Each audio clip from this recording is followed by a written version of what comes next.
안녕하세요. 오늘 우리가 함께 파고들 작품은 바로 표도르 도스토이옙스키의 그 유명한 소설 죄와 벌입니다. 자, 이 질문 한번 보세요. 와, 정말 도발적이죠? 사실 이 소설 죄와 벌은 바로 이 무섭고도 근본적인 질문에서부터 모든 게 시작된다고 할 수 있습니다. 아마 죄와 벌 하면 그 두껍고 어려운 책 이렇게 생각하시는 분들 많을 거예요. 맞아요. 괜히 문학사상 가장 위압적인 걸작 중 하나로 꼽히는 게 아니죠. 근데요, 오늘 저랑 같이 한번 들여다보시면 생각이 좀 바뀌실 겁니다. 이게 150년도 더 된 옛날 이야기가 아니라 지금 우리에게도 소름 돋게 다가오는 정말 스릴 넘치는 심리 드라마거든요. 그런데 이 소설은 왜 이렇게까지 파고드는 걸까요? 삶, 죽음, 도덕, 이런 무거운 주제들을요. 그 비밀을 풀려면 우린 먼저 작가 도스토이옙스키의 삶을 들여다봐야 해요. 정말 영화보다 더 영화 같은 삶을 살았던 사람이거든요. 이게 진짜 있었던 일입니다. 28살의 젊은 도스토옙스키가 반정부 단체에 가담했다는 이유로 총살대 앞에 서게 된 거예요. 동료들이 하나둘 쓰러지는 걸 보면서 이제 몇 분 뒤면 나도 죽는구나 생각하던 바로 그 순간 저 멀리서 말을 탄 전령이 달려와서 황제의 사면 소식을 전합니다. 알고 보니 처음부터 짜여진 공포심을 극대화하기 위한 모의 사형이었던 거죠. 이 몇 분간의 경험이 그의 인생과 문학 전체를 완전히 바꿔놓게 됩니다. 그가 나중에 이런 말을 남겼어요. 죽기 직전에 본 햇빛 한 줄기에서 생의 모든 의미를 발견한 거죠. 바로 이 경험, 죽음의 문턱에서 생명의 가치를 온몸으로 깨달은 이 경험이 죄와 벌을 비롯한 그의 위대한 소설들을 관통하는 핵심이 됩니다. 자, 그럼 이 강렬한 경험을 가슴에 품은 작가가 쓴 소설 죄와 벌 속으로 본격적으로 들어가 볼까요? 이 소설의 주인공 그리고 그를 살인으로 몰고 간 무서운 생각에 대해서 한번 알아보겠습니다. 모든 비극은 바로 이 생각에서 시작됩니다.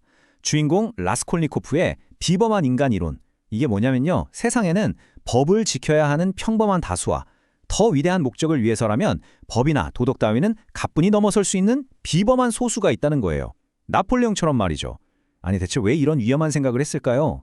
그가 살던 시대가 그랬습니다. 모든 가치가 무너지고 있던 혼란의 러시아에서 이런 급진적인 사상은 내가 세상을 구원할 영웅이 될 수 있다는 아주 달콤한 속삭임처럼 들렸던 거죠. 그래서 그의 살인은 그냥 돈을 뺏으려는 게 아니었어요. 나는 비범한 인간인가? 이걸 증명하기 위한 끔찍한 실험이었던 겁니다. 그래서 실험을 계획합니다. 목표물은 사회의 해충 같은 아주 탐욕스러운 전당포 노파. 목적은 그 노파의 돈을 뺏어서 내 학업도 마치고 돈 때문에 팔려가듯 결혼해야 하는 여동생도 구하겠다. 명분은 그럴듯하죠? 근데 현실은 이론처럼 깔끔하게 돌아가지 않았습니다. 도끼를 휘두른 그 끔찍한 현장에 하필이면 노파의 선량한 여동생이 들어오고 만 거예요. 결국 그는 의도치 않게 2명을 살해하게 됩니다. 하나의 악을 제거해 수백의 선을 행한다던 그의 깨끗한 이론은 첫 단계부터 피범벅이 되어 산산조각 나버린 거죠. 보통 죄와 벌이라고 하면 죄를 짓고 경찰에 쫓기다가 감옥에서 벌을 받는 이야기를 생각하기 쉽잖아요? 그런데 이 소설의 진짜 무서움은 거기에 있지 않습니다. 진짜 벌은 법의 심판이 아니에요. 범죄를 저지른 바로 그 순간부터 시작되는 자기 자신 안의 지옥, 바로 그 심리적 형벌에 대한 이야기입니다. 그가 받은 벌은 2종류였어요. 하나는 나중에 받게 될 공식적인 처벌, 법정에 서고 감옥에 가는 거겠죠. 하지만 그보다 훨씬 먼저, 훨씬 끔찍하게 시작된 진짜 처벌이 있었습니다. 그건 바로 심리적인 고통, 그리고 모든 인간들로부터 스스로를 단절시키는 고립감이었어요. 경찰에 자백하는 것보다 소냐라는 한 여인에게 고백하는 게 더 중요했던 이유도 바로 여기에 있습니다. 소설에 이런 표현이 나옵니다. 와, 이 비유 정말 소름 돋지 않나요? 물리적으로는 사람들 사이에 있지만 영혼은 완전히 혼자가 되어버린 거예요. 아무도 자기가 살인자인지 모르는데도 엄마나 동생을 봐도 예전처럼 사랑을 느낄 수가 없는 거죠. 인류라는 공동체에서 영원히 추방당한 느낌. 이게 바로 그가 겪은 진짜 지옥이었습니다. 그렇게 칠흑 같은 고립 속에서 헤매던 그에게 한 줄기 빛이 나타납니다. 바로 소냐라는 인물이에요. 그녀는 가난 때문에 매춘부로 살아가지만 누구보다 순수한 영혼을 가진 인물이죠. 자기 이론을 위해 타인을 해친 라스콜니코프와는 정반대로 타인을 위해 자신을 희생하는 소냐.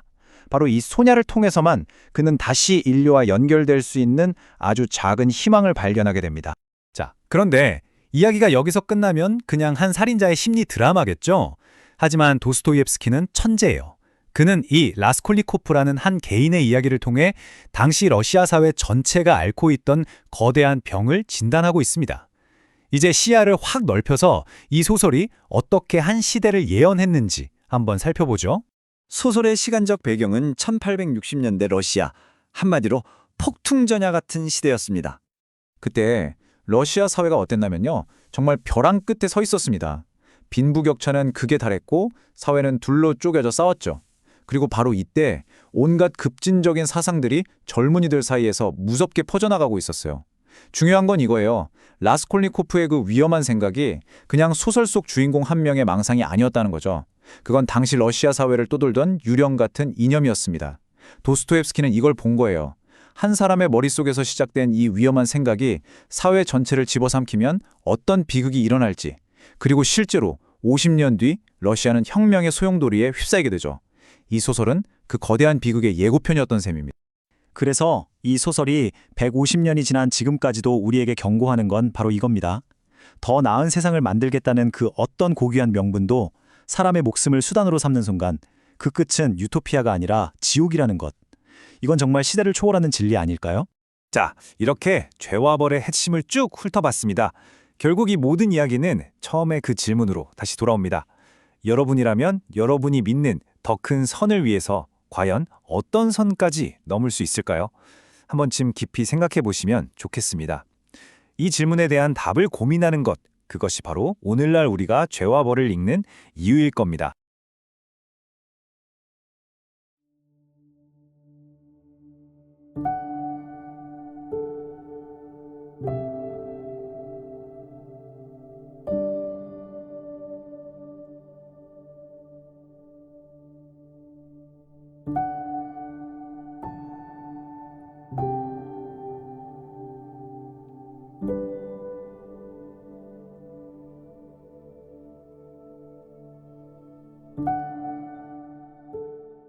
안녕하세요. 오늘은 정말 뭐랄까 한 번 빠지면 헤어나올 수 없는 작가죠. 바로 표도르 도스토옙스키의 세계로 여러분을 초대합니다. 좀 어렵게 느껴질 수도 있는데 저랑 같이 한 걸음씩 들어가 보면 정말 재밌을 거예요. 자, 그럼 어디서부터 시작해 볼까요? 바로 그의 대표작 죄와 벌의 심장을 관통하는 이 한 문장에서부터 시작해 보죠. 소설의 주인공을 그 끔찍한 행동으로 몰고 간 질문이 바로 이거예요. 만약에 내가 법 위에 있는 특별한 사람이라고 믿는다면 과연 무슨 일이 벌어질까요? 오늘 우리가 함께 떠날 여정의 지도입니다. 하나의 충격적인 아이디어에서 시작해서 작가의 인생, 그리고 이게 어떻게 전 세계적으로 영향을 미쳤는지까지 쭉 따라가 보겠습니다. 자, 첫 번째 섹션입니다. 사상에서 태어난 범죄. 어떻게 살인이라는 게 천학에서부터 시작될 수 있었을까요? 이게 정말 재미있는 지점인데요. 주인공 라스콜니코프는 세상을 딱 두 종류의 인간으로 나눠요. 한쪽은 그냥 법 지키면서 살아야 하는 평범한 사람들, 인류 번식을 위한 재료 같은 거죠. 그리고 다른 한쪽은 바로 비범한 사람들. 이 사람들은 더 큰 목적을 위해서라면 법을 어겨도 된다는 거예요. 세상을 앞으로 끌고 가는 사람들이니까. 이게 당시 유행했던 공리주의, 그러니까 다수의 행복을 위해 소수의 희생은 괜찮다는 생각에 영향을 받은 거죠. 그리고 당연히 그는 자기가 바로 그 비범한 인간이라고 믿었어요. 그래서 전당포 노파를 살해하죠. 그런데 이론은 완벽했을지 몰라도 현실은 달랐습니다. 이 범죄는 곧바로 엄청난 죄책감과 심리적 고통이라는 벽에 부딪히고 말아요. 아니 근데 도대체 이런 어둡고 깊은 생각은 어디서 나온 걸까요? 이걸 이해하려면 작가 본인의 삶을 들여다봐야만 합니다. 정말 소설보다 더 소설 같은 삶이었거든요. 도스토옙스키의 삶을 보면 와 정말 롤러코스터 같아요. 28살에 사형 선고를 받고 총살 직전에 극적으로 사면되질 않나? 그 길로 시베리아 수용소로 끌려가서 4년간 강제 노역을 하고 풀려나서도 도박 중독 때문에 평생 빚에 쪼들렸어요. 이런 끔찍한 경험들이 그의 작품 속에 녹아들어 인간의 고통을 아주 깊숙이 파고들게 만든 거죠. 그런데 놀랍게도 그가 죽었을 땐 장내 행렬이 무려 8km나 이어질 정도로 국민적인 영웅이 되어 있었어요. 정말 아이러니한 건 이 죄와 벌이라는 불멸의 걸작이 사실은 도박빚 3천 루블을 갚으려고 출판사랑 계약해서 정말 필사적으로 쓴 소설이라는 거예요. 그 절박함이 이런 대작을 만들어낸 셈이죠. 자, 이렇게 책 속 주인공도 작가 자신도 칠흑 같은 어둠 속을 헤맸는데요. 바로 그 절망의 끝에서 도스토옙스키는 한 줄기 빛을 보여줍니다.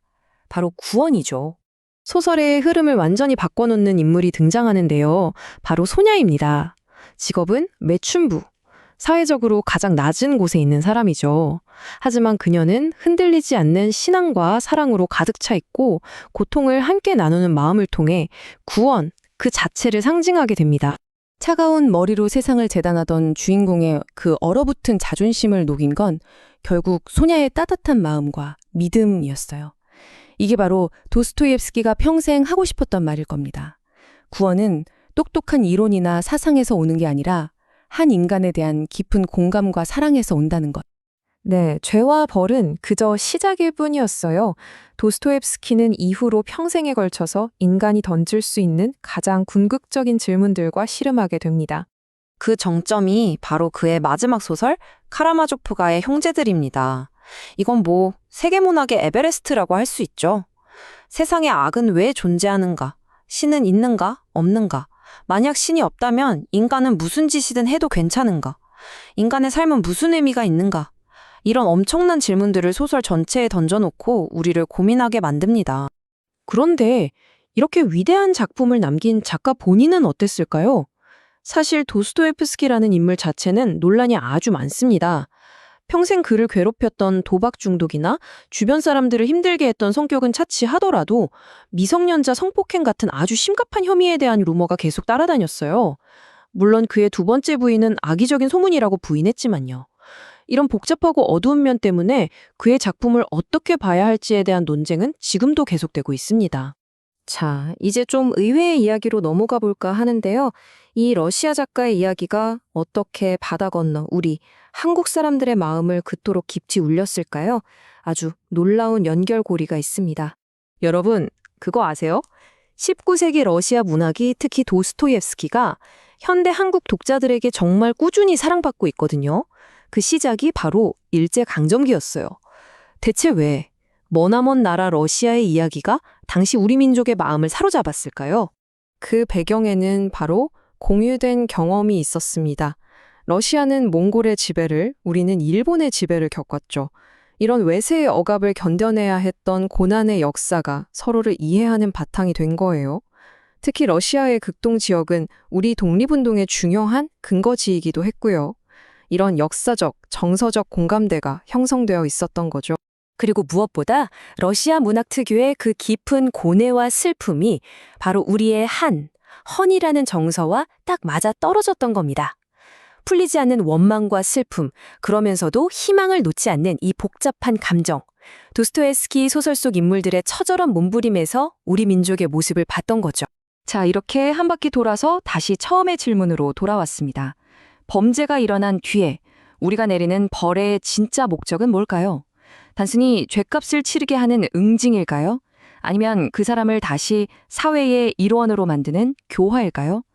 도스토옙스키가 150여 년 전에 던진 이 질문은 사실 지금 우리 사회에 가장 필요한 질문이 아닐까 싶습니다. 여러분은 어떻게 생각하세요?